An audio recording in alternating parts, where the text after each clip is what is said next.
So,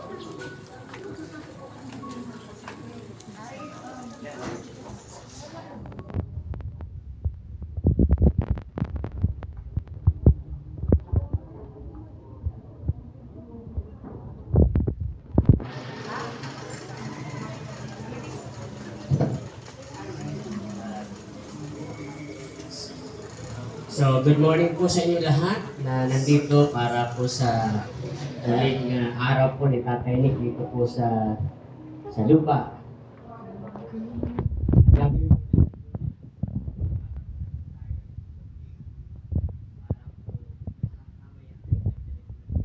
Seremonya.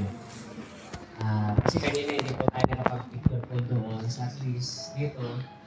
Mahaba-haba naman yung oras natin para mag-picture. Para lahat po ng pamilya ni Tatay Nick, mula po sa kanyang mga anak, mga kapatid, po, minsan, lahat na gusto po na kasama po sa alaala ni Tatay Nick, meron po tayo. Siguro ngayon wala po natin muna yung mga anak muna po siguro ni Tatay Nick na nandito. Then, sunod po yung mga apo, sama-sama na po doon. Then, susunod naman po ay yung mga kapatid po ni Tatay Nick para nandito na yung photographer set, kayo po bala.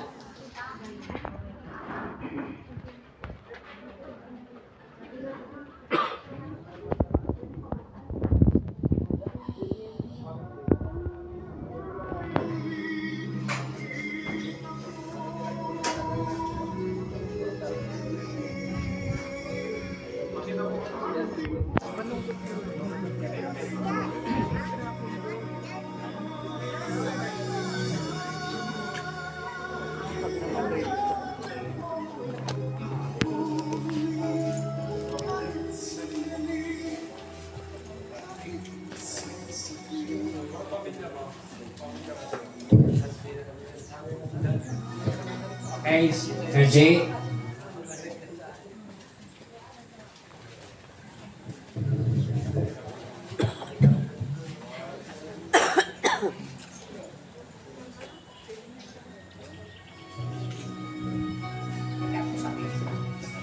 Kuya Robert. Family mo.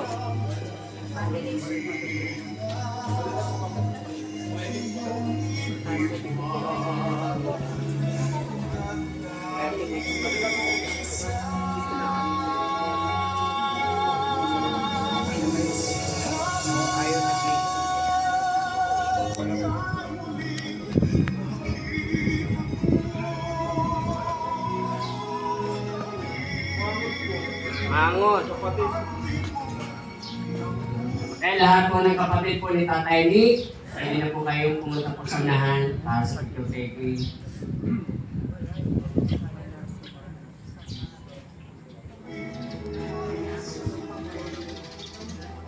Mga pinsan siguro, mga relatives, lahat ng relatives po.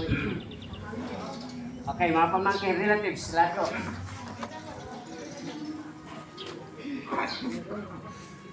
Sige na po. Yan.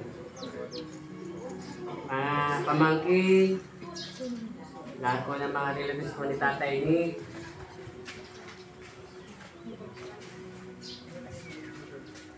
Sige po.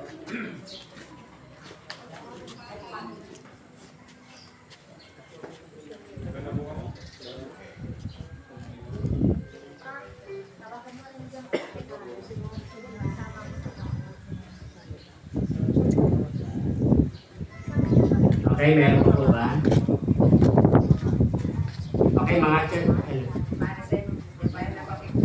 Saan? Di na daw po. Okay, siguro yung ka-church mate din po, pwede na rin po kayo dyan. Sige na po, mga ka-church mate po ni Tatay Nick. Sige na.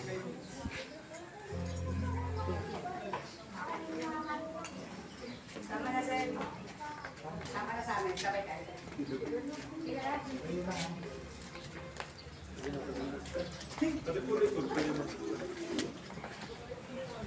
Sel. Si Ate Ping, sumama ba kayo yan? Opo, sumama sa kanila. Ate, sama sa amin. Ate, sige.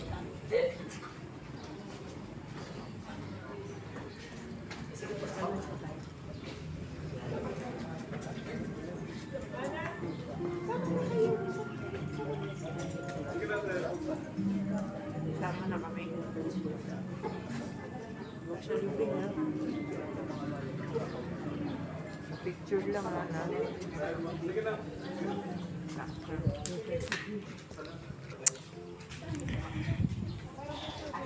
Side lang.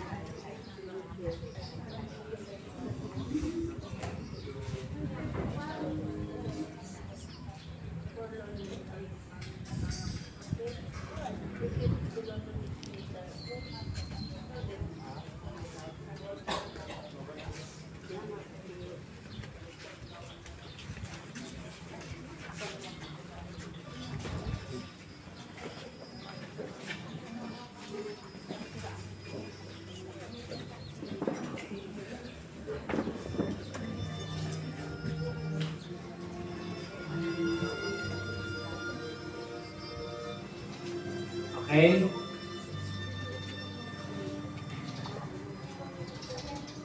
Ito po yung huling araw po ni Tatay Nick na makikita po natin siya.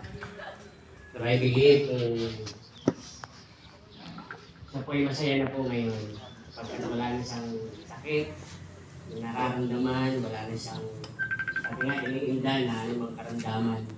Pagka siya po ay nandun na po siya sa piling ng gay kapal na siyang creator po natin.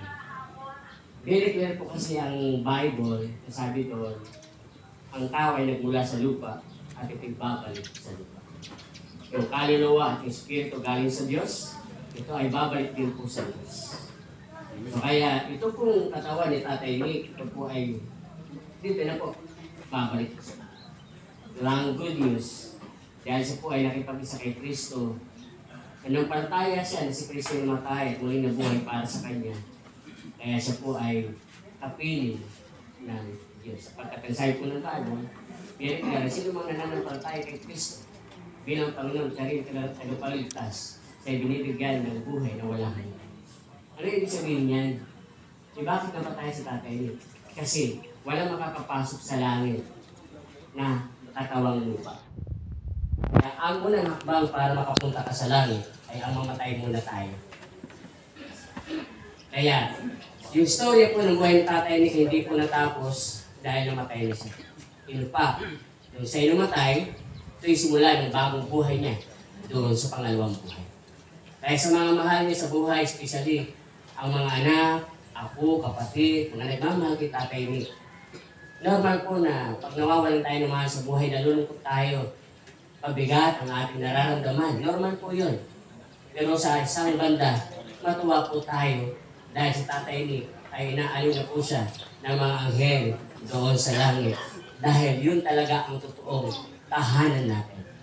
Tayo lahat dito sa lupa, na lahat ng mga nakakilala kay Kristo bilang Panginoon sariling tagapagligtas, tayo po ay stranger ng tayo dito. Tayo po ay hindi ito ang totoong tahanan natin. Tayo po ay mga dayuhan lamang dito. Ang totoong tahanan natin ay doon sa tahanan ng lumikha po sa atin. Okay. So, sa kanyang pagkamatay ni Kristo, sinira ni Jesus ang kapangyarihan ng kamatayan sa kanyang muling pagkabuhay. Binalik ni Jesus ang ating buhay, siya'y muling babalik na puspos ng kaluwalhatian.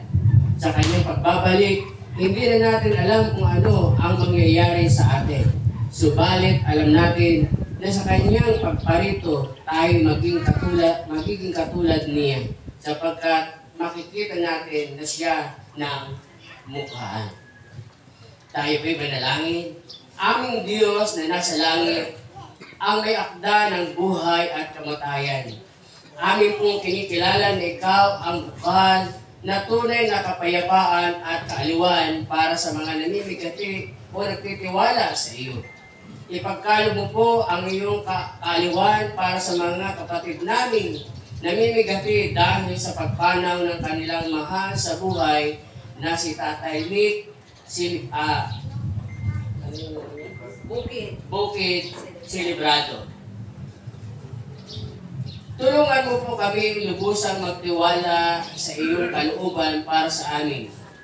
Nang sa gayon, sa aming pagpanaw sa mundong ito, masumpungan naman namin sa iyo ang isang walang katapusan at maluwalhati tahanan sa pangalan ni Jesus. na aming Panginoon. Amen. So yun po, makipagkita po natin ang ilang mga talata na ibibigay ko, babasahin ko, para magkaroon po tayo ng comfort sa mga panahon ito. Magkaroon tayo ng kapayapaan sa ating mga naguguluhang isipan. At gumaan yung ating pakiramdam na nabibigatan. Ang sabi po ng Panginoon, lumapit kayo sa akin kayong lahat na napapagal at nabibigat ang lubha sa iyong mga pasanin. Lumapit kayo sa akin, mag-aral kayo sapagkat ako'y mababang loob at bibigyan kayo ng pasanin. Hindi mabigat. Okay? Ako ang muling pagkabuhay at ang buhay. Ang sino mang sumasampalataya sa akin kahit namatay ay muling bubuhayin. At sino mang nabubuhay at sumasampalataya sa akin ay hindi mamamatay kailanman.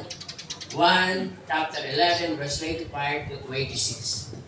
Ang tanging hangarin ko ngayon ay lubusang makilala si Kristo, maranasan ang kanyang kapangyarihan ng kanyang muling pagkabuhay, makibahagi sa kanyang mga paghihirap at maging katulad niya sa kanyang kamatayan.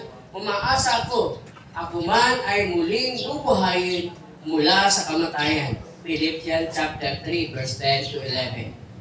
Si Yahweh ang aking pastor, hindi ako magkukulang. Pinahihimlay niya ako sa luntiang pastulan at inaakin niya ako sa tahimik na batisan. Dumaan man ako sa akin sa madilim na libis ng kamatayan, wala akong katatakutan. Pagkat ika'y aking kaagapay, ang tungkod mo at pamalo, aking gabay at sanggana. Awit chapter 23 verse 1 to 4. Lumapit kayo sa akin, kayo lahat na nahihirapan at lubhang nabibigatan sa iyong pasanin. At kayo'y bibigyan ko ng kapahingahan. Pasilipin niyo ang aking pamato at matuto kayo sa akin sapagkat ako'y maamo at mababang loob.